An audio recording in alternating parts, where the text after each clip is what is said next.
Şou biznesin qazanı qaynayacaq. Nə edəcək, nə bişirəcək. Özüm də yemcil qız olduğum üçün Həm bu qazan qaynayacaq, həm də sadəcə ehtiyat edirəm. Qarnım toxdur, yəni istəmədən düşmüşəm o qazanın içinə. Sən danışma, qoy onlar danışsın. ehtiyat edir müğənnilərdən və ya təkəbbürlüdür deyə. Çox səmimi olduğum üçün Rəfiqəyə çevrilən müğənnilər ki var, sonradan düşmən olurlar, bir-birlərinin sirlərini açıb qoyurlar ortaya. çox elə aram yoxdur.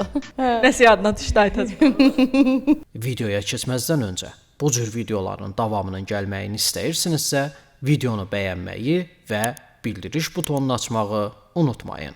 Salam əziz tamaşaçılar, xoş gördük sizi. Bu dəfə də həmişəki kimi şou biznesin qazanı qaynayacaq. Kimlə qaynayacaq? Elə adaşım. Aytac, xoş gördük səni. Necəsən? Sağ ol, sən necəsən? Mən də yaxşıyam. Hər kəsi xoş gördük. Salamlayıram tamaşaçıları. Görək bu gün nə edəcək, nə bişirəcək. Mətbəx verilişlərində olmusan? Mətbəx verilişlərində olmuşam. Məni tanıyanlar bilir ki, yəni qəşəng yeməklər bişirirəm. Əslində özüm də yemcil qız olduğum üçün. Dadacıyıq o yeməklərdə. Görək nə hazırlayır. Sizin üçün gözəl-gözəl yeməklər hazırlayım. İnşallah. Amma onu deyim ki, Aytac, bu mətbəxdə həm bu qazan qaynayacaq, həm də Olmaz ki, o qazana dəyməyək, elə bu bir qazandan işimizi görək. qorxursan Aytac. Qorxmuram, sadəcə ehtiyat edirəm, qaçıram, söz söhbəti sevmirəm. İnanın, o qədər doymuşam, belə deyim, qarnım toxdur, yəni qalmaqallardan. Zamanında, vaxtında çox qalmaqallar olub, istəmədən düşmüşəm o qazanın içinə. İstəmədən düşmək daha pisdir. Niyə görə düşüb birazdan hamısını danışacağıq, qəşəng yemək bişirə-bişirə aş hazırlayacağıq və dolma. İkisi də çətin yeməkdir. Çətindir, Aş mənim ən sevdiyim yeməklərdəndir. Gəlin istəyirsiniz birinci salatdan başlayaq. Qəşəng bunu düzəldək, qoyaq hazır. Salatı hazır eləyək, onlar dolmanı sonra bükək. Böyük bir qalmaqal yaşamısan ki, bu səni qorxudur yoxsa? Sadəcə mənim bir xarakterim var ki, mən rahat olduğum insanlarla efirdə istəyirəm əyləşim. Çünki bax məsələn sənin kimi səmimi bir insanla görsən necə danışıram. Amma səmimi olmadığım, çox ünsiyyətim olmayan müğənnilərlə bir araya gələndə danışmağı seçə bilmirəm. Müşahidə eləyirəm, tamaşa eləyirəm. Sanki özümə deyirəm ki, yox, sən danışma, qoy onlar danışsın. Məsələn, onların mövzusu başqa olur, Aytac xanımın mövzusu başqa olur. Mən bilirsiz hər şeyi üfləyib, çayımı belə üfləyə-üfləyə içən xanımam. Yəni mən çox ehtiyat eləyirəm.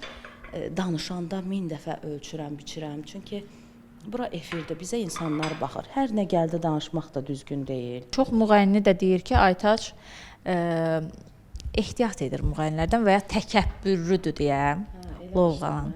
Qətiyyən, məni tanıyanlar bilir ki, mən heç də təkəbbürlü deyiləm. Əksinə çox sadə və səmimiyəm.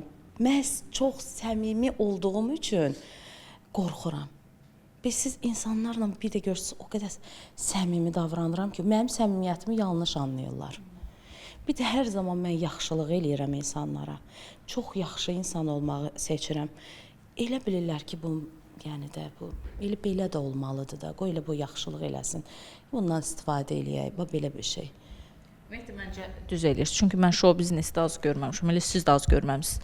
Dostam deyib rəfiqəyə çevrilən müğənnilər ki var, sonradan düşmən olurlar, bir-birlərinin sirlərini açıb qoyurlar ortaya. Hələ prodüserləri demirəm, onlarla çalışan. Bu gün prodüserindən gəlməmisən bu arada. Niyə? Onun bir başqa işi də olduğuna görə istədim tək gəlim. Bu yəqin ki, o da yaxın bir qohumundan, tanışından. Çünki belə hiss edirəm. Aytac hələ uzaq prodüser. Çünki prodüserdən indi qorxuludur. Bu gün Əvvəlki prodüserimlə yollarımızı ayırdıq. Onun çox işləri olurdu, başı qarışıq olurdu, vaxtı olmadığına görə.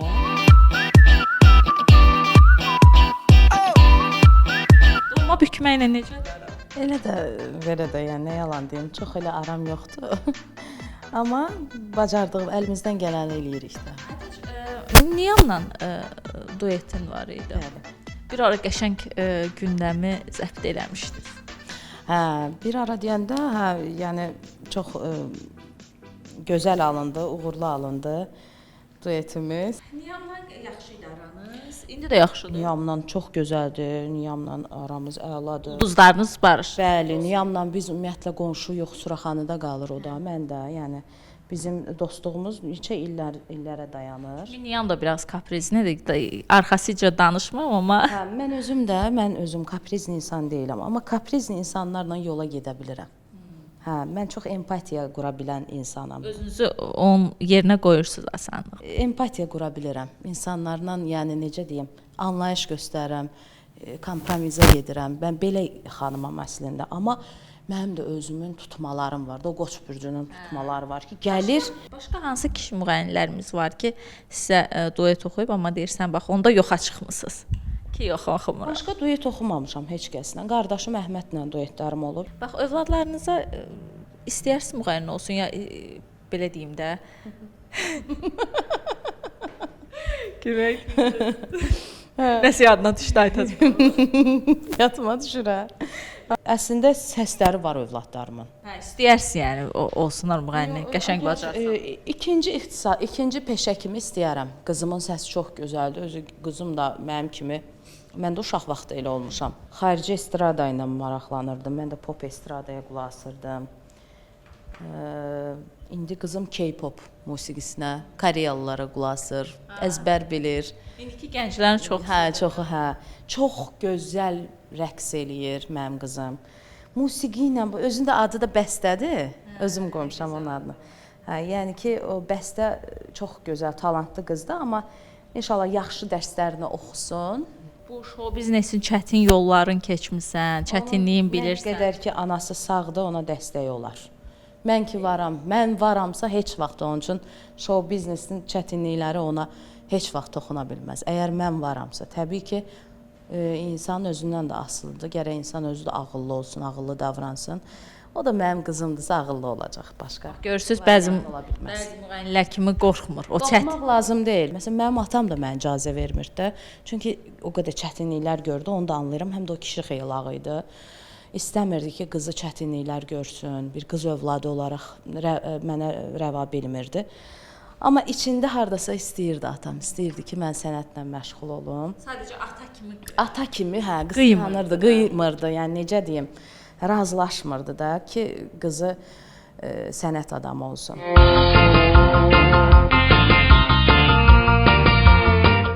Verilişimizin vaxtını nəzərə alaraq tam hazırlanma qaydasını göstərə bilmədik təəssüflər ki, amma təxmini dediyin elədir. Əsas odur ki, bəli, indi əlimizi buladıq, qəşəng yeməklər hazırladıq.